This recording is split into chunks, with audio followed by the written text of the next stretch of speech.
اور کوئی آپ کو دیکھے جا رہا ہے تو ہو سکتا ہے کہ اس کو بہت تمنا ہو سکتا ہے اس نے وہ پھل چکھا بھی نہ ہو, وہ افورڈ نہ کرتا ہو, تو بھائی شیئر کر دیں. خالی غصہ ہر بات کا حل نہیں ہوتا.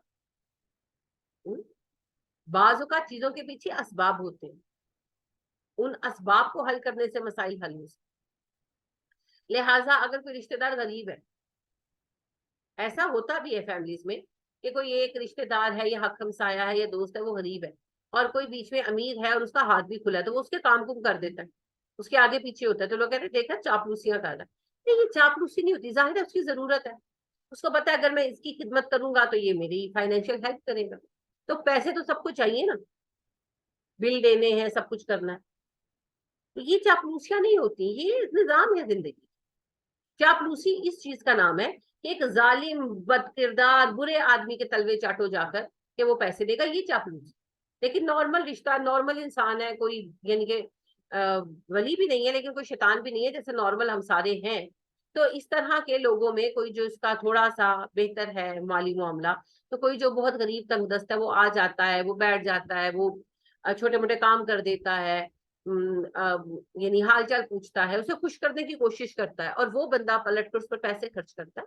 یہ تو زندگی کی دستور ہے, اس کا مذاق اڑانے کی ضرورت نہیں ہے, یہ مجبوریاں ہیں انسان کی. اور اسی طرح اللہ نے سبب بنائے ہوئے, ایک کو کام کی ضرورت ہے اور ایک کو پیسے کی ضرورت ہے, تو دونوں ایک دوسرے کا سبب بن جاتے ہیں. تو اللہ فرماتے ہیں وقولوا لهم قولا معروفا, ان سے عمدہ بات کرو, اس بات کا مذاق مت بناؤ. یعنی کہ آپ پتا ہے کہ بھئی آج انہوں نے وراثت کا مال تقسیم کرنا ہے, تو کوئی رشتہ دار غریب ہے, وہ ساس میں آ کر بیٹھ جاتا ہے کہ چلو ہو سکتا ہے مجھے کچھ مل جائے. ہم لوگ تو ان باتوں کا مذاق بنا لیتے ہیں. آپ نے پتہ نہیں کبھی دیکھا ہے یا نہیں کہ قربانی وغیرہ جب ہو رہی ہو تو لوگ آس میں جو واقعی ضرورت مند ہوتے ہیں, ایک تو بھکاری ہوتے ہیں نا, میں ان کی بات نہیں کر رہی, جو ضرورت مند ہوتے ہیں وہ پتہ کیا کریں گے, وہ آ جائیں گے, لڑکے وغیرہ, لڑکے ہیں فرض کریں یا خواتین, وہ آ جائیں گے, وہ ہاتھ بٹا دیں گے, قربانی میں کام کم کرا دیں گے. مقصد ہوتا ہے کہ چلو ہمیں ذرا قربانی میں تھوڑا سا حصہ لیں. اس میں کیا برا ہے, ان کو آس ہے نا, امید ہے ان کو, تو اس میں کوئی خرابی نہیں. خرابی تب ہوگی جب وہ چوری کر کے لے کے جائیں, جب وہ ٹھگ کے لے کے جائیں, تب خرابی. ان کو پتا ہے انہوں نے یہ گوشت بانٹنا ہی بانٹنا ہے, تو وہ آ جاتے ہیں کہ چلو اگر ہمیں تھوڑا زیادہ مل جائے گا, ہم تھوڑی ہیلپ کریں گے, تھوڑا جلدی مل جائے گا, تو اس میں کوئی خرابی نہیں ہے. ہم ناشتہ کر لیں گے ادھر, اس میں کیا خرابی ہے, اس میں کوئی خرابی نہیں. کیا ہم ہر وقت اللہ سبحانہ و تعالیٰ سے نہیں مانگتے رہتے؟ ہم نفل حاجت کی کیوں پڑھنے کھڑے ہوتے ہیں کہ اللہ ہمیں دے؟ ہم نہیں بھکاری, اپنی اپنی جگہ سب بھکاری ہیں جی. ہم اپنے باس کے سامنے کام اچھا کر کے پیش نہیں کرتے. اگر جاب کر رہے ہیں تو ہم اپنے باس کے سامنے اچھا کام نہیں پیش کرتے کہ ہمارا باس خوش ہو, ہمیں کوئی انکریمنٹ ملے, کوئی ترقی ملے, پروموشن ہو. ہم بیوی اپنے شوہروں کے لیے اچھا کھانا نہیں بناتی, جب شوہر گھر پہ نہ ہو کبھی تو ہم پرواہ نہیں کرتے, ہم کہتے رہن دو کہ نان پکوڑے منگا لانا. شوہر گھر پہ ہیں تو پھر ہم کھانا بناتے ہیں اور شوہر کی پسند کا بناتے ہیں, اور ہم چاہتے ہیں ہمارے شوہر کا موڈ ٹھیک ہو, وہ خوش ہو ہم سے. کیوں وہ خوش ہوگا, وہ ہمارے اوپر اسپینڈ کرے گا. ایسے ہی ہے نا, یہ زندگی کے حقائق ہے. تو یہی معاملات سبھی کے ہوتے ہیں. ٹھیک ہے کہ بعض اوقات کی چیزیں بعض اوقات تکلیف دیتی ہیں, بری لگتی ہیں, لیکن اگر مال کی تقسیم کے وقت آ کر کوئی بیٹھ گیا تو اللہ کا شکر ادا کرے کہ لوگ آپ سے امید رکھتے ہیں, لوگوں کو آپ سے توقع ہے, اللہ نے آپ کو اپر ہینڈ بنایا. یہ بھی تو ہو سکتا تھا کہ آپ کسی کے در پہ جا کے بیٹھے ہوتے کہ کاش یہ مجھے کچھ دے دے, تو اللہ نے دینے والا بنایا. الحمدللہ ثم الحمدللہ. اگر کوئی پریشانی میں آپ کی طرف دیکھتا ہے تو اللہ کا شکر ادا کرے. آپ واحد روشنی ہے جو اندھیروں میں سے نظر آئے, کوئی بات نہیں. آپ دیکھیں ہم بھی تو ایسے ہی ہیں, اللہ کے ساتھ بے وفا ہیں نا. نمازیں بھی ہم بیچ میں چھوڑ دیتے ہیں, اگر پڑھتے بھی ہیں تو بس ردی نمازیں پڑھتے ہیں, اور جب کوئی مصیبت آتی ہے پھر لمبے ہو جاتے سجدے, پھر اذکار لمبے ہو جاتے, پھر رو رو کے اللہ کو یاد کرتے. تو اللہ تو ہمیں یہ نہیں کہتے کہ میں مصیبت ہی یاد آنا, نہیں, اللہ کہتے ہیں کوئی بات نہیں, میرا بندہ نا پلٹ آیا, اوکے فائن. تو پھر اگر کوئی بندہ عام دنوں میں تھوڑا ہم سے دور بھی ہے, اپنی مصیبت میں ہمارے پاس آتا ہے, یا وہ ہم سے توقع رکھتا ہے کہ ہم اس کو کچھ پیسے خرچ کریں, تو یہ کوئی بری بات نہیں. اگر اللہ نے دیا ہے اور آپ کسی کی مدد کر سکتے ہیں تو ضرور کریں. سب سے اچھا مال ہے ہی وہ جو دوسروں پر خرچ کیا جائے. نبی کریم صلی اللہ علیہ وسلم نے کہا لوگوں ایک دوسرے پر مال خرچ کرو. صحابہ نے کہا اللہ کے نبی صلی اللہ علیہ وسلم ہمارے پاس پیسے نہیں ہیں، ہوتے آپ صلی اللہ علیہ وسلم نے فرمایا کماؤ اور خرچ کرو. تو اما ابا کے جو پرانے کپڑے ہیں، جوتے ہیں، گھر کا سامان ہے، دیکھیں جیسے نارملی شادی ہو جاتی ہے سب کے گھر میں ہر چیز موجود ہوتی ہے. اب وہ چیز کسی کے ضرورت کی نہیں ہے، بس یہ ہے کہ وراثت میں مل رہی ہے تو فری مل رہی ہے تو میں لے کر ہی جاؤں گا نا. تو وہ یہ ہے کہ اگر کسی غریب رشتے دار کو دے دیتے ہیں تو کیا خرابی ہے، اما ابا کو بھی اجر ہوگا، آپ کو بھی اجر ہوگا، کیا فرق پڑتا ہے؟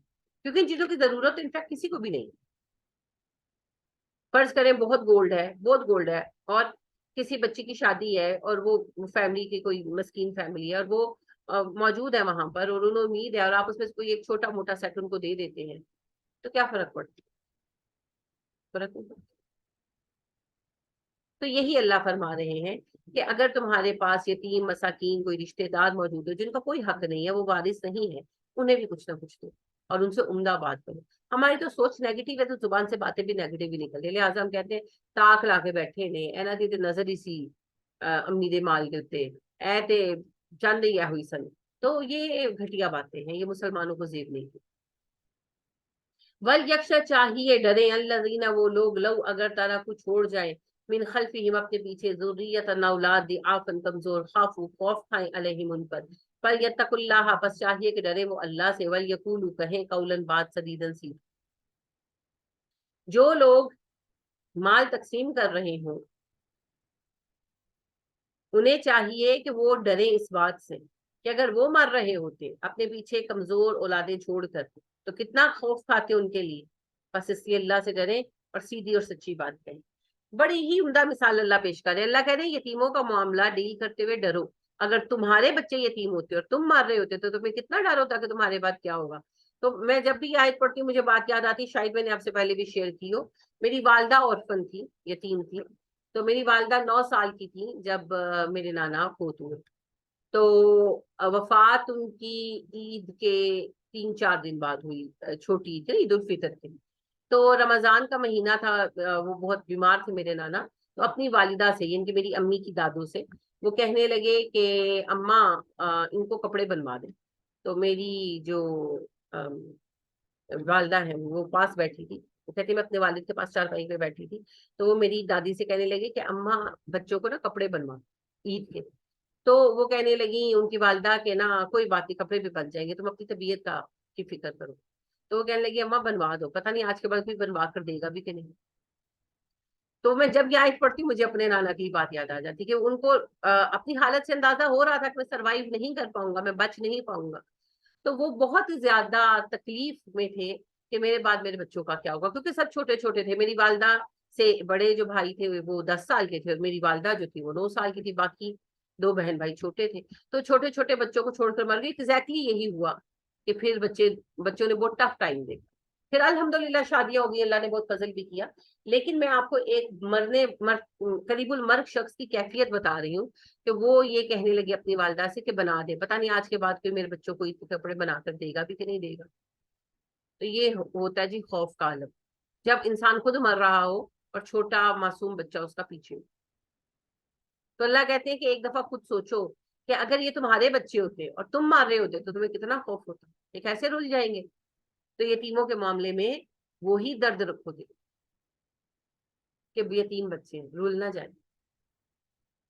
لہٰذا اللہ سے ڈرو، فلیتقوا اللہ، اللہ سے ڈرو. یتیم اپنے حق کا تقاضا خود تو نہیں کر سکتا نا، چھوٹا ہے. اچھا اگر سب مل جل کے مال کھا جائیں تو وہ کیا کر لے ہے نا، اس کے پاس کوئی ثبوت نہیں، چھوٹا بچہ ہے، پیپرز بھی بدل دیے. جب فراڈ ہوتے ہیں پھر بڑے بڑے لیولز پر ہوتے ہیں. اگلے دن بھی میں ایک کیس پڑھ رہی تھی، ایک خاتون تھا، بہت امیر فیملی سے تھی، ایک ہی بیٹی تھی. تو اس کے والدین حادثے میں فوت ہو گئے. پھر اس کا شوہر جو ہے وہ بھی جو ہے وہ فوت ہو گیا، یعنی کہ وہ بھی ایکسیڈنٹلی فوت ہوا، پتہ نہیں چلا کیسے فوت ہوا. وہ بات ایسے ہی رہے گی. مگر ان مسلسل صدموں سے وہ لڑکی جو ہے وہ تھوڑی ڈپریشن میں چلی گئی. تو اس کے ایک رشتے کے چچا تھے جس کو گارڈین بنایا گیا. تو انہوں نے کہا کہ جی میں اس کو علاج کے لیے اسائلم بھیج رہا ہوں، ذہنی مرض کے ہاسپٹل، اور پیسے وغیرہ دے کر اس نے بجائے اس کے کہ وہ ٹھیک ہوتی وہ اور بیمار ہوتی چلی گئی. یعنی کہ ظاہری بات ہے وہ مینٹل ہاسپٹل میں تھی, وہاں انہوں نے ایسی دوائیاں ایسی چیزیں دی کہ وہ وقت کے ساتھ ساتھ بالکل پاگل ہو گئی. اور اس کی وہاں بچی بھی ایک ڈیلیور ہوئی جسے کسی بھی یتیم خانے میں چھوڑ دیا گیا, پتہ نہیں وہ کہاں گئی کہاں نہیں گئی. یعنی کہ وہ جو چچا تھے انہوں نے اس کو سچ مچ پاگل کرا دیا, اور نتیجے میں وہ ساری جائیداد ان کے پاس آ گئی, کیونکہ وہ تو آئی نہیں نا, وہ وہیں پر رہی. تو وہ اس کے علاج کی بہت کوشش ہوئی, یہ بعد میں ایک این جی او کے لوگوں کو اس بیک گراؤنڈ کا پتا چلا, انہوں نے کوشش کی, پر وہ پھر اس قدر مینٹلی ویک ہو چکی تھی کہ اس کا علاج نہیں ہو سکا. تو وہ ایک کیس اسٹڈی تھی مینٹل اسائلم کے اعتبار سے, لیکن آپ دیکھیں کہ اس کے پیچھے سارا کریمنل تھا نا ریکارڈ, کہ جائیداد کی خاطر اس نے کہا کہ ایک لڑکی اگر یہ راہ سے ہٹ جائے گی تو جائیداد میری, اور کروڑوں کی جائیداد کی, اور اس نے ہتھیار لیا. اب یہی اور اس طرح کے بہت سارے فراڈ آئے دن ہوتے ہیں, ایک دوسرے کی جائیداد ہڑپ لیتے ہیں. اب جو یتیم بچہ ہے, چھوٹا ہے, اس کے پاس پیپرز نہیں ہے, ثبوت نہیں ہے, ثبوت بھی لوگ بدل دیتے ہیں, سب کچھ فراڈ کروا لیتے ہیں. اب جب یہ سب کچھ ہو گیا تو وہ بیچارہ تو رول گیا نا, اس کو تو کچھ نہیں ہو سکتا, کہاں جائے, کس سے فریاد. تو یہی اللہ فرما رہے ہیں, کوئی پوچھنے والا نہیں ہے. پاکستان کی ہم مثال دیتے ہیں, رشوت دے کے سب کچھ ہو جاتا ہے نا, ریکارڈ بھی بدلوا لو, سارا کچھ کرا لو, بچے کو جو ہے وہ ملازم بنا کے پال لو یا پھینک آؤ کسی یتیم خانے میں, کل کو وہ بڑا ہوگا اس کے پاس کوئی ثبوت ہی نہیں ہوگا, کیا کرے گا, کہاں جائے گا. یہاں تو ثبوت ہوتے ہوئے کیسوں کے فیصلے نہیں ہوتے, تو بڑا پیسہ مل جائے گا, ہو سکتا ہے خربوں کی جائیداد مل جائے, لیکن اللہ کو جواب دے دیں. تو اللہ کہتے کوئی پوچھنے والا نہیں ہے نا تمہیں, کوئی تمہارے اوپر پاور نہیں ہے انفورسمنٹ کے لیے, تو میں تو ہوں. لہٰذا فلیتق اللہ, اللہ سے بولو, اللہ کا تقوی اختیار کرو. کوئی حساب نہیں لے سکتا, تم تو جانتے ہو, تمہیں تو پتا نا یتیم کا مال ہے, تمہیں تو پتا نا اللہ کا کوئی حساب دینا, مت کھاؤ, چھوڑ دو. وَلْيَقُولُ قَوْلًا سَدِيدًا, سیدھی بات ہے. یہاں دو ایسپیکٹ ہیں, دو پہلو ہیں اس آیت. ایک پہلو تو یہی ہے جو آپ پڑھ رہے ہیں کہ یتیم کے مال کے بارے میں سیدھی سیدھی بات کرو, گھما پھرا کر آگے پیچھے کر کے پیسے مت کرو, ٹھیک ہے. اور دوسرا اوور آل پوری زندگی میں سیدھی سیدھی باتیں کریں, گھما پھرا کے لچھے دار باتیں کر کے کنفیوز کر کے معاملات کو, لوگوں کو دھوکے نہ دیں. آپ دیکھ رہے ہیں جتنے بھی دھوکے باز ٹھگ ہوتے ہیں وہ میٹھی میٹھی باتیں کرنے والے ہوتے ہیں, سارے ڈبل شاہ جو ہوتے ہیں, ڈبل شاہ ٹائپ کے کیریکٹر. تو ایسے نہ ہو تم لوگ کہ لوگوں کو اپنی باتوں میں پھنساؤ, اپنے مقاصد کے لیے استعمال کرو, ایسا تم لوگوں کو نہیں ہو. سیدھی بات کرو, قول سدید, سیدھی بات. سیدھی سے مراد طرف بات نہیں ہے, کلیئر بات, کلیئر بات, لچھے دار باتیں نہیں کرتی, ٹھیک ہے, تاکہ انصاف والی بات ہے.